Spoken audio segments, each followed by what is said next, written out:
एक बार भगवान से गोपियों का मिलन होता है, राधा रानी से एक बार मिलना होता है।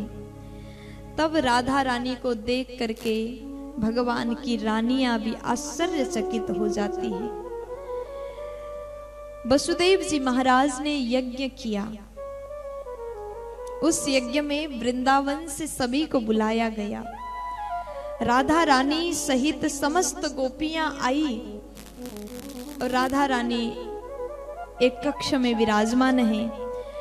भगवान कृष्ण जब द्वारिकापुरी में विश्राम करते हैं ना, रात में नींद में भी भगवान राधा राधा राधा उच्चारण करते हैं।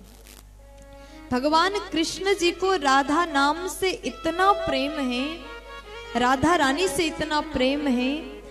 आज समस्त रानियां विचार करती है राधा कौन है। हमारे प्रभु, हम इतने सारे रानियां हैं जो कि उनसे अति प्रेम करते हैं, फिर भी भगवान वो राधा से प्रेम करते हैं। राधा कौन है? आखिर ये राधा क्या है? गोपियों के मन में, रानियों के मन में इच्छा थी जानने की। नींद में भी कन्हैया राधा नाम लिया करते हैं, और जब राधा नाम सुनते हैं तो भगवान राधा नाम में डूबने लग जाते हैं। राधा राधा बोलते बोलते प्रभु के नेत्र से अश्रु जल गिरने लगता है, शरीर पुलकित होता है, रोम रोम पुलकित होता है, शरीर कांपने लगता है। इतना प्रेम राधा नाम से भगवान को है। तो रानियों ने विचार किया, सुना है यज्ञ में राधा भी आई है, तो जाकर के मिलते हैं, एक बार देखते हैं आखिर वो राधा कौन है, हम भी जानेंगे। तो जैसे रानियां राधा रानी से मिलने के लिए गई, हाथ में दूध का ग्लास लेकर के चली जाती हैं, एकदम गर्म दूध लेकर के गई। जैसे रानियां भीतर प्रवेश करती, एक सखी राधा रानी की वहां पर विराजमान है। रानियों को लगा कि शायद यही राधा है। पूछा तो सखी ने कहा, भीतर हमारी स्वामिनी विराजमान है, आप अंदर जाइए। तो जैसे दूसरे कक्ष में पहुंची, वहां भी एक सखी विराजमान है। रानियों को लगा वही राधा है, उनने भी कहा कि भीतर आप चले जाइए, वहां पर राधा रानी है। इस प्रकार अंदर अंदर अंदर रानियां गई, और जैसे सबसे भीतर कक्ष में प्रवेश किया, तब रानियों ने राधा रानी को देखा। राधा रानी कैसी है? तब कहा कि राधा रानी श्याम के याद में डूबी हुई, भगवान के चिंतन में डूबी हुई। इतना दिव्य स्वरूप है कि ऐसा लग रहा है साक्षात कन्हैया का जो प्रेम है, उसी प्रेम ने मूर्तिमान रूप बनाया हो। राधा कृष्ण अलग नहीं है, कृष्ण का प्रेम ही श्री राधा है।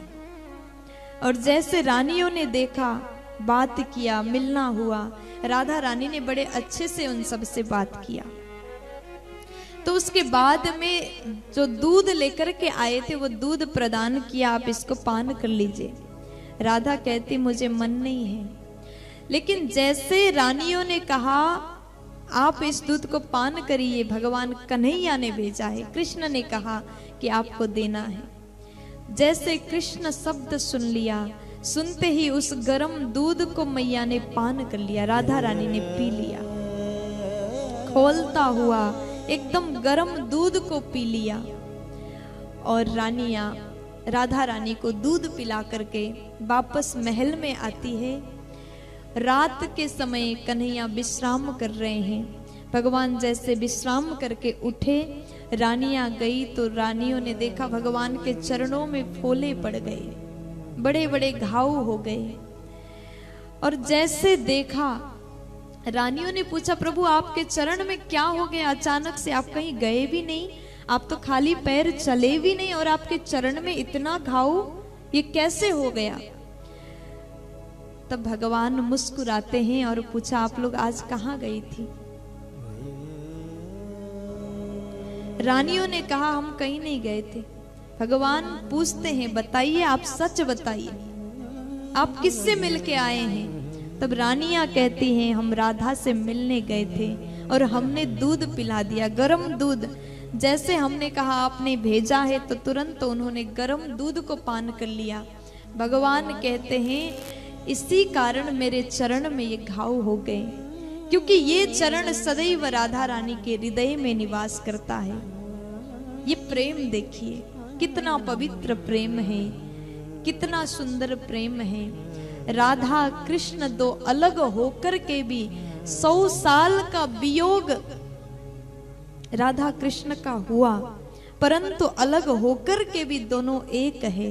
राधा ही कृष्ण है और कृष्ण ही राधा है, ये दोनों अलग है ही नहीं। इतना प्रेम भगवान राधा रानी से करते हैं। राधा नाम का महिमा तो कोई समझ ही नहीं सकता। भगवान के इतनी प्यारी ये रानियां जो भगवान से अति प्रेम करती हैं, रानियों के समझ में भी कभी राधा का महत्व समझ में नहीं आया, ये जान ही नहीं पाई। जिसके भीतर प्रेम नहीं होगा वो राधा को समझ ही नहीं सकता। राधा वो नाम है, राधा वो प्रेम है। उस प्रेम को जानने के लिए हमारे भीतर प्रेम का होना जरूरी है। देखो ये गोपियां भगवान से इतना प्रेम करती हैं, इतना प्रेम करती हैं जितना प्रेम कभी किसी ने नहीं किया होगा। एक बार भगवान कृष्ण जी द्वारिकाधीश को पेट में दर्द हुआ, भगवान दर्द से तड़प रहे थे। समस्त रानियां चारों ओर घूमने लगी, क्या करें, क्या करना चाहिए, जो करने से हमारे प्रभु ठीक हो जाएं, हमारे स्वामी को अच्छा लगे, क्या करें। सब इधर उधर विचार करते हैं। वैद्य को बुलाया, खूब उपचार किए, फिर भी भगवान ठीक नहीं हुए। तो नारद जी ने पूछा प्रभु आप स्वयं बता दीजिए, आप तो जानते हैं, आपको ऐसा क्या करें जो करने से आप ठीक हो जाओ। भगवान बोले नारद, अगर मेरा सच्चा भक्त अपने चरणों की रज हमको दे तो उसे ग्रहण करके मैं ठीक हो जाऊंगा। नारद जी महाराज बोले हम आपके भक्त तो हैं, लेकिन ये पाप हम नहीं कर सकेंगे। अपने चरण का धूल दे करके हम अपने आप को पापी नहीं बना सकते। रानियों से पूछा क्या आप लोग देंगी? रानियां कहती भगवान से प्रेम तो हम बहुत करते हैं, लेकिन उनको अपने चरणों का धूल दे करके हम अपने आप को नरक नहीं पहुंचा सकते। द्वारिका में खबर पहुंच गया, सभी ने सुना, सब कोई बोले कि भगवान को चरण के धूल हम नहीं दे सकते। लेकिन नारद जी महाराज वृंदावन पहुंचे, हो सकता है गोपियां दे, वो भी तो भगवान की भक्त हैं। जैसे नारद जी महाराज वृंदावन में पहुंचे, यमुना के किनारे गोपियां बैठी हुई थी।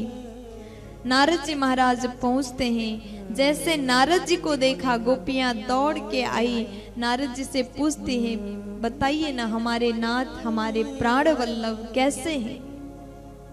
नारद जी ने कहा भगवान अभी ठीक नहीं है, पेट में बहुत दर्द हो रहा है। तब गोपियां व्याकुल होकर के पूछती हैं ऐसा प्रभु को क्या हो गया, हम क्या करें जो करने से वो ठीक हो जाएंगे?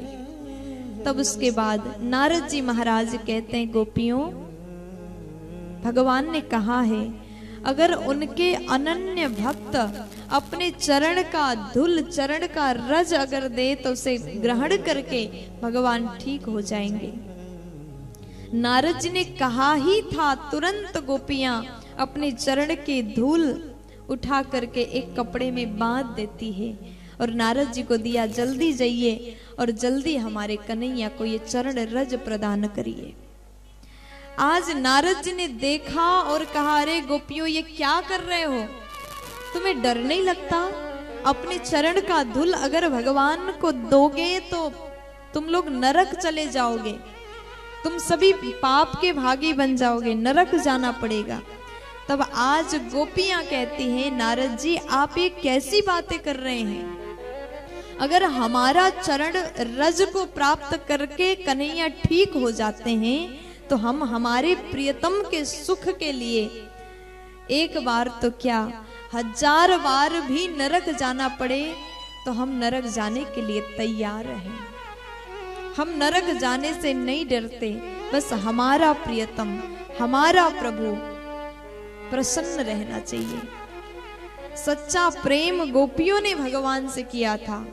अपने प्रभु के सुख में ही ये गोपियां सुख को ढूंढती थी। नारद जी देखते हुए देख के रह गए, ये कैसा प्रेम है। गोपियों का प्रेम इतना भगवान से है कि जिस प्रेम का कोई वर्णन ही नहीं हो सकता। नित्य प्रति इंतजार करती है, भगवान के विरह में रोती है, तड़पती है, और उसी पर उनको परम आनंद का प्राप्त होता है।